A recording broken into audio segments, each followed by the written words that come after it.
today we are making FUNfetti cake. Yay! So, I already have my cakes baked. This is just a FUNfetti cake recipe from scratch. The recipe will be in my cookbook, and I can link something similar down below. It's really easy to make.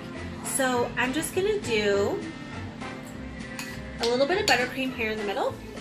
Give it some nice filling. And this is a vanilla buttercream with just like the teeny tiniest little hint of almond extract. I don't want it to taste like almond. I just want it to be like a, what's that sort of thing, right? Beautiful. Okay, and here's my top half. And it's super easy and super fun to do FUNfetti cakes. I did one for my brother's wedding because he's cool like that. Okay, it's not 100% even because I didn't trim it. It's okay. You can make sure it's level once you get it done with being frosted. So, get the frosting out here. Might need more. We're going to do the crumb coat and let it chill for just a few minutes. And this is just going to keep all the crumbs in, so when we do the sprinkles on the outside, we don't have crumbs coming out. So you just work your way around, filling in everywhere. If you haven't done a crumb coat before, you don't want your buttercream to be too thick, otherwise it's really going to pull and drag and actually make a huge mess. If you feel like it's just crumbling and being this nightmare, loosen up your buttercream a little bit.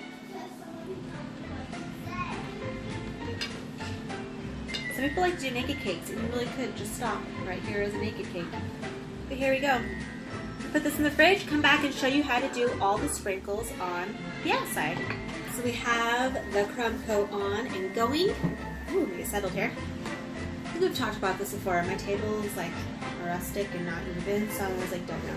Anyway. So I'm going to do a little more frosting here. Then I'll take it off the cake. Well, I'll leave it on the cake stand. Normally I take it off the cake stand so I can be at a better level, so I might just stand. But we're going to make sure the frosting going on top is going to be soft. It hasn't crusted over yet. And crusting is just when it gets that little like crust, I don't know, on the outside. And we're going to go to town with sprinkles, and don't be afraid.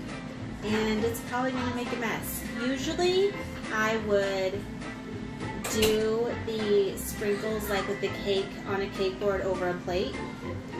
But since we're doing straight onto the cake board today, or the cake platter today, I am not. And frosting at the bottoms. You just want a nice thick, but also even coat along the bottom. I think this was my first time. Holy smokes. Here we go. It doesn't have to be perfect, that's for sure. I'm going to stand up now. Alright, so I'm going to get a nice, the top I'm not going to do sprinkles. Now if you are, then you'll want to not worry quite as much about how even it looks, but the top I'm going to leave flat and just white. And then I'm going to do sprinkles just on the side, so I'm just going to clean it up a little. And get it looking nice and flat on top. By doing that, you just take your offset spatula, go right at the edge and drag it in. And wipe off your spatula in between. It's going to give you a sharp, clean, or at least cleaner line right there. Beautiful. Okay, ready for the fun part? I got a nice big thing of sprinkles. You probably don't need this many. I just bought a huge pack. Grab a handful, and you're gonna come right to the side and stick your hand and then slowly go up. You can kind of control the falling, then you won't lose as many sprinkles. And then you can just gently push them in. So I'm just carefully my hand up and then slowly drag it up gently and give it nice little taps. can bring those along the edges. And as you go through, if you find empty spots, you can go by hand and kind of place those. And it is messy. I'm not going to tell you it's not, but just gently, like I said, just control the fall, and especially with that little bit of light pressure, you're not going to have as many going crazy. I've only got a very teeny tiny little pinch of them right there. Those. All in all, I'd say probably about a half a cup of sprinkles, and I see I'm missing some at the top, and again, that's why we go through at the end and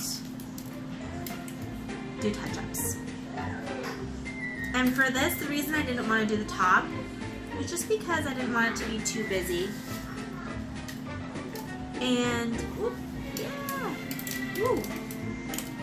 I also want to do a nice thick shell border. Normally you can use a shell tip. I'm using actually a star tip, which works just fine.